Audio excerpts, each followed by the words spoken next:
อ่ะนี่ก็มายามหลังที่สองเนาะยามที่สองเขากลางอยู่รุมเนาะตัวใกล้เตอแต่บอลเขาผักยามหลังที่สองอู้อยู่รุมบรรยากาศนี่คือว่าหนาวเย็นไรน้ำเย็นในยามเสาร์ไอ้ดุย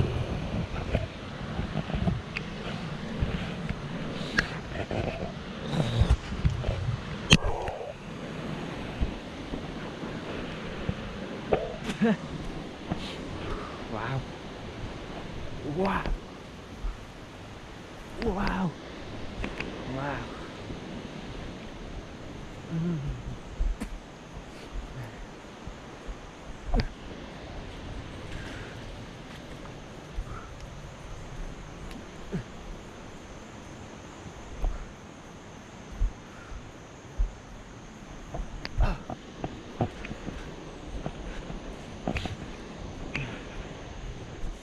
มันอยู่บ่หลังนี่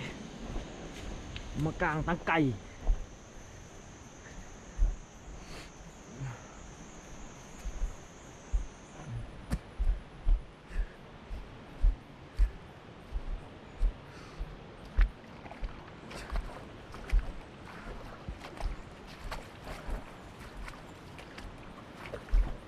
ลงหนาลงไหนไอ้ดึกแต่เสาชีวิตชาวประมง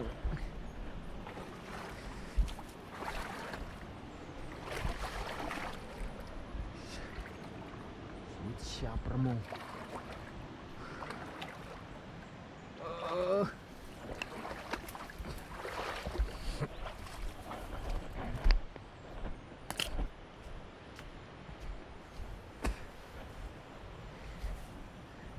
ชีวิตชาวประมง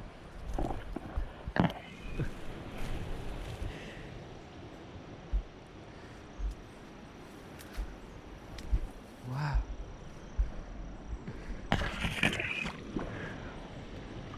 แน่ประมงปรงเยอะ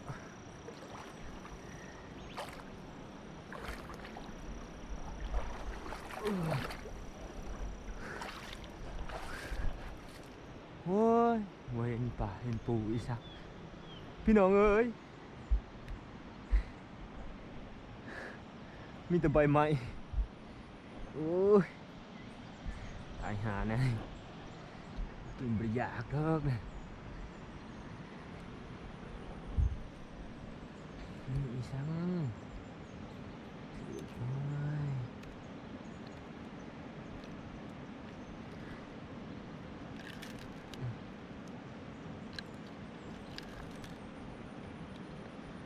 ขาดหนอนกันแนวนี้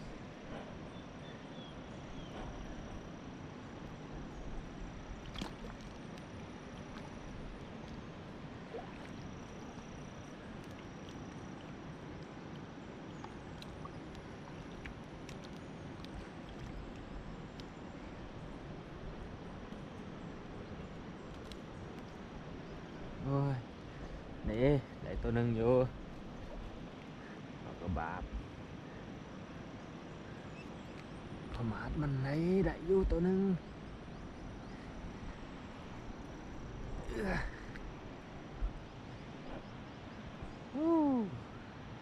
นักลำใบใหม่พี่ดึกพี่เรือ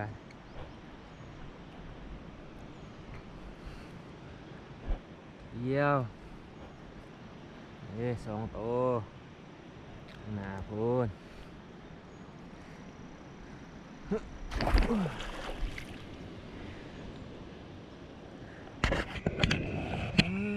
ถือเวลาเนี่ยกระบอก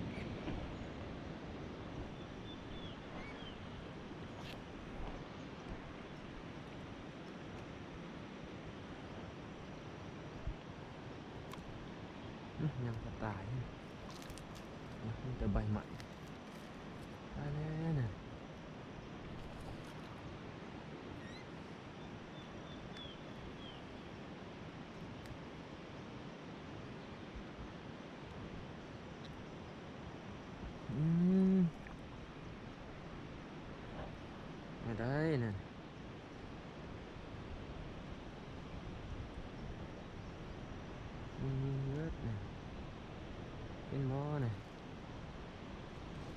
บาทตายแน่แล้ว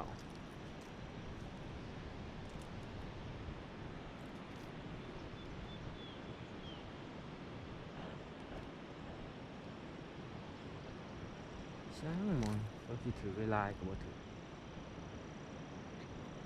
มูจิลีโอ้ไม่ใหม่มากใช่กระดักกระดอก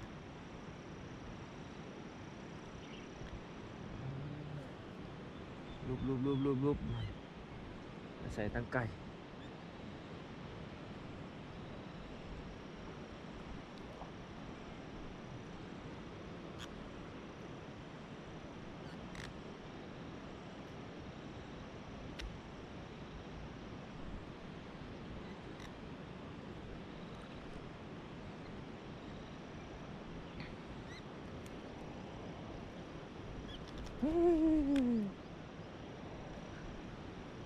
นี่จะซื้อมอง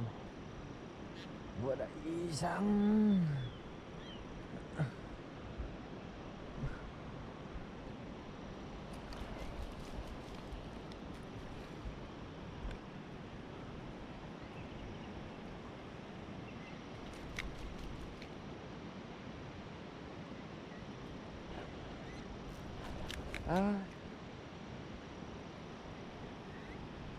3 ตัวมาใส่ตั้งไก่แหมเอ้ยดูแหม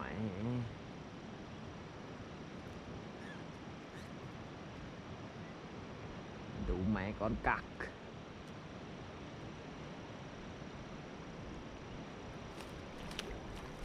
hút thịnh vào đấy nè hút vào đấy cả mấy cụ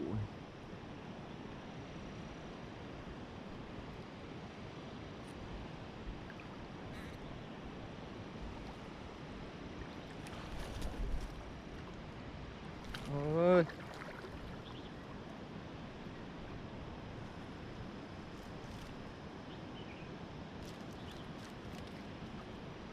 ra đấy một hút nè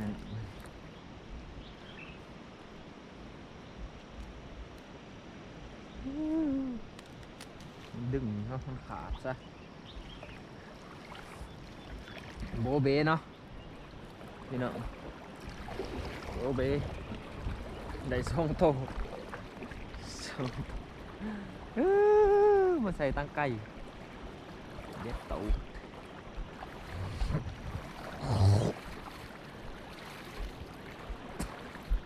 มองใหญ่เด้กลางทางมันคือที่สิได้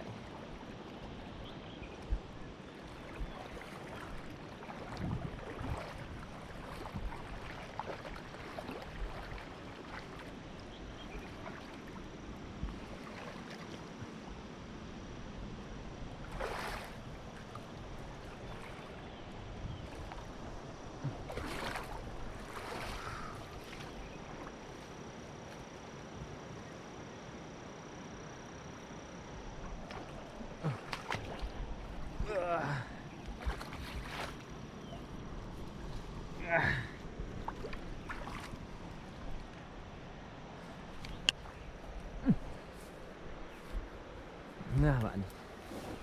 เดินทางกลับแม่พี่น้องเอ้ยบ่ได้เนาะมองนี่เนาะคือว่าบ่ถือมองมัน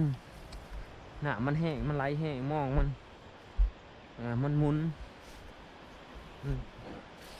หมอกกลางเนาะแล้วก็ใบใหม่ลายย่ำนี่ย่ำใบใหม่หล่นใบใหม่มันหล่นใส่หนามมันก็ไปตามหนามมันก็ถือมองเข้าถือมองถือใบใหม่ลายกูป่าเนาะเอาจะได้กับพอกันคลิปหนาพี่น้องนี่ก็พอจบก่อนเนาะบ๊ายบายเนาะ